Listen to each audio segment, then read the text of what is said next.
Hello friends, welcome back to our channel IT India. This video is related to AWS Solution Architect Certification Preparation and this is going to be part 12th of this series. And let's start with our first question without wasting any time. A company is investing a potential solution that would collect, process and store user service usage data. The business objective is to create an analytics capability that will enable the company to gather operational insights quickly using standard SQL queries.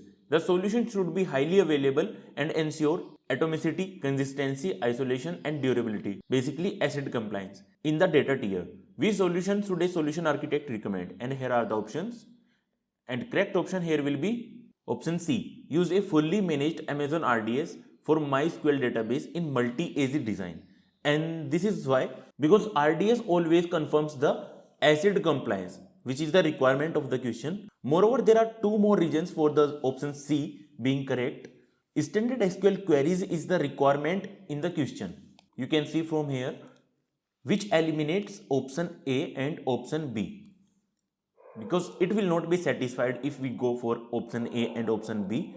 And also high availability requirement in the question makes it option C because it is multi-AZ design. So option C is correct here in this question. And now question number 112. A company recently launched its website to serve content to its global user base. The company wants to store and accelerate the delivery of static content to its user by leveraging Amazon CloudFront with an Amazon EC2 instance attached as its origin. How should the solution architect optimize high availability for the application? And here are the options. And correct answer here will be option C. Configure another EC2 instance in different availability zone as a part of origin group. And this is because you can set up Amazon CloudFront with origin failover for scenarios that require high availability. And to get started, you can create an origin group with two origins, a primary and a secondary. If the primary origin is unavailable or returns a specific HTTP status code that indicate a failure, CloudFront automatically switch to the secondary origin. And this is not something which I am telling from my side. This is something which is stated in official AWS document. And I will share this document in the description. You can visit the document and can verify. Here is that document and it is stated here clearly. So due to that reason, option C is correct here. And now question number 113. An application running on Amazon EC2 instance in VPC A need to access files in another EC2 instance in VPC B. Both are in separate AWS account. The network administrator need to design a solution to configure secure access to EC2 instance in VPC B from VPC A. The connectivity should not have a single point of failure or bandwidth concern. Which solution will meet these requirements? And here are the options. And maybe this one is easy for you, because correct answer here is option A. And when we are talking about VPCs or connectivity between VPCs, VPC peering is the best option always. And also VPC peering support cross account and cross region and cross VPC within the same account and does not have bandwidth limitation as well. So it will satisfy all the requirement of this question and it is going to be correct answer here only. And now question number 114. A company currently stores symmetric encryption keys in hardware security module. A solution architect must design a solution to migrate key management to AWS. The solution should allow for the key rotation and support the use of customer provided keys. Where should the key material be stored to meet this requirement? And here are the options. And correct answer here will be option D, AWS Key Management Service, that is AWS KMS. And this one is correct here because keys are used for encryption and secret manager is used to store secret used for authentication, not for encryption. And due to that reason, these are eliminated and obviously you must be aware about what is the purpose of Amazon S3. So it is also wrong. So option D, that is AWS KMS, is correct here. And now question number 115. A recent analysis of company's IT expenses highlights the need to reduce the backup cost. The company's chief information officer wants to simplify the on-premises backup infrastructure and reduce cost by eliminating the use of physical backup tapes.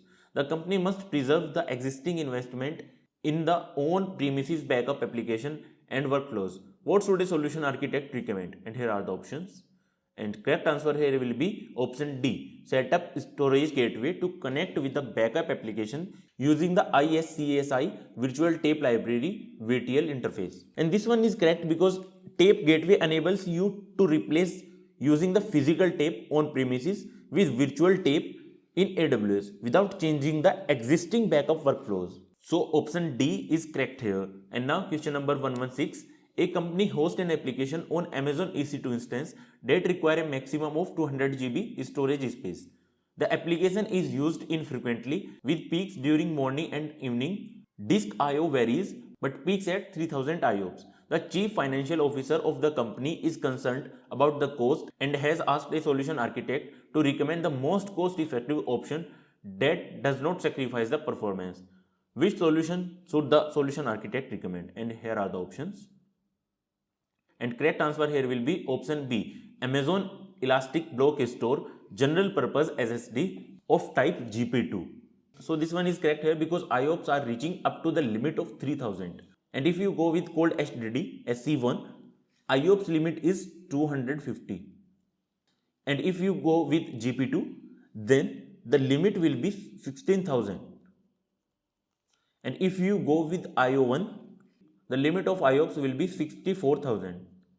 And if you go with throughput optimized, that HDD, then IOPS limit will be 500. So these two options are eliminated, and at the same time, however, both these can satisfy the requirement, but this will be costly option, and we have to find the most cost effective storage option. So this one is going to be correct because you can use up to 16,000 IOPS. So GP2 option B is correct here. And now question number 117. A company's application hosted on Amazon EC2 instances need to access an Amazon S3 bucket. Due to data sensitivity, traffic cannot traverse the internet. How should a solution architect configure the access? And here are the options. And correct answer here will be option B. Configure a VPC gateway endpoint for Amazon S3 in the VPC.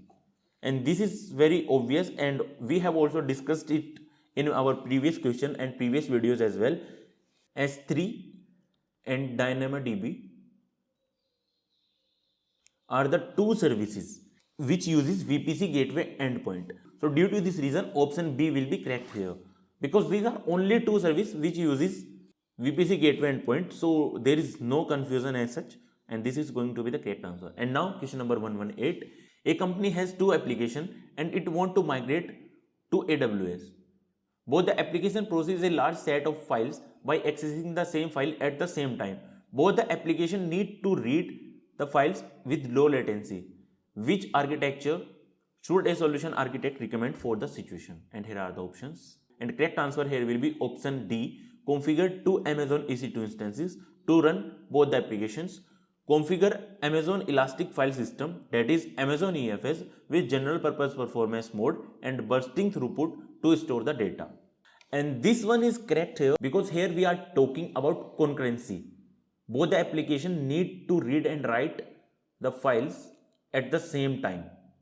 So due to this same time, concurrency is occurring here, and we have already discussed this point as well, that concurrency is not supported by EBS and it will be supported by Amazon EFS, and due to that reason option D is going to be correct here.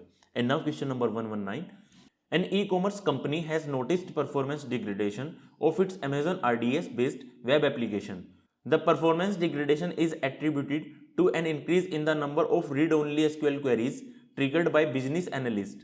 A solution architect needs to solve the problem with minimal changes to the existing web application. What should a solution architect recommend? And here are the options. And correct answer here will be option C. Create a read replica of the primary database and have the business analyst run their queries. So this one is correct here because there are two requirements: minimal changes and increase in the number of read-only requests. And read-only is the issue here. So for that, we can use read replica. Whenever there is slowness or latency due to read-only traffic, then we can always opt for read replica. And also it will cause minimal changes. So this is the correct option here. And now question number 120. A company is running a highly sensitive application on Amazon EC2 backed by an Amazon RDS database. compliance regulations mandate that all the personally identifiable information, that is PII, be encrypted at rest. Which solution should a solution architect recommend to meet this requirement with the least amount of changes to the infrastructure? And here are the options. And correct answer here is option D. Configure Amazon Elastic Block Store encryption with Amazon RDS encryption with AWS Key Management Service keys to encrypt instance and database volumes. And this one is correct here because SSL encryption occurs only when the data is in transit. But here requirement is data should be encrypted at the rest itself. So option D is correct here. And this was all in this video. Thanks for watching this video. Have a great learning and please do subscribe our channel IT India.